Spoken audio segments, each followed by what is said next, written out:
Sexual abuse in the aid industry. The world was shocked, but I wasn't.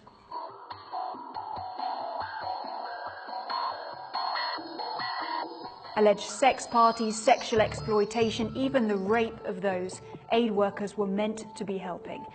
I've witnessed firsthand the culture that allows this abuse to take place.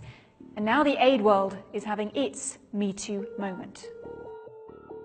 I worked with the United Nations and the Red Cross in West Africa, the Philippines and Geneva, and I've seen with my own eyes that the industry has a problem with power.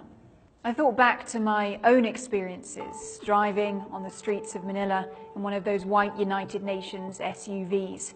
Women and girls came towards us. One of them, who appeared younger than the others, was pushed forwards. She was wearing a pair of high heels that she hadn't quite grown into yet. The women thought that we might stop and not to distribute aid. They thought the United Nations was a good bet for a transaction. Customers for sex. I was shocked and saddened. They couldn't see that on the other side of that tinted glass was another woman, and other aid workers have stories as well. I spoke to many of them. One of them, let's call her Kiara, was working for Doctors Without Borders in the Democratic Republic of Congo at the height of its armed conflict. During a meeting, Kiara's team was advised against the use of what were termed prostitutes. Not because it was illegal in that country or because it was a violation of human rights, but because they might steal our valuables in the night. 3 years later, Kiara worked for Oxfam, this time in Haiti, in the wake of a devastating hurricane. Her boss informed her he was on his own exploratory mission involving young local men. He would leave work early, check into a fancy hotel, drink rum, and as Kiara puts it, fish out the locals for sex. In fact, in Haiti at that time, the balance of power was so skewed, it would be difficult for anyone to say no.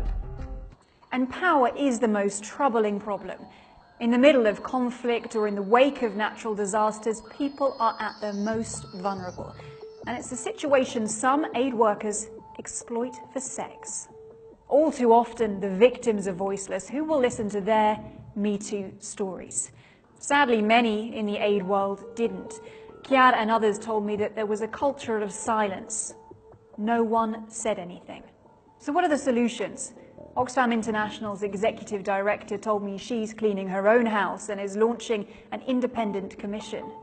It's a start, but what we really need is to stop cases of exploitation and abuse from happening in the first place. And here's one basic way to do that. Training. I remember my own UN security training course. When our class was asked who had faced sexual harassment in the field, every woman's hand in the room went up.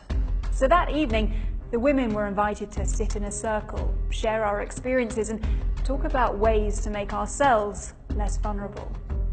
And the men? The men were invited to make use of the bar.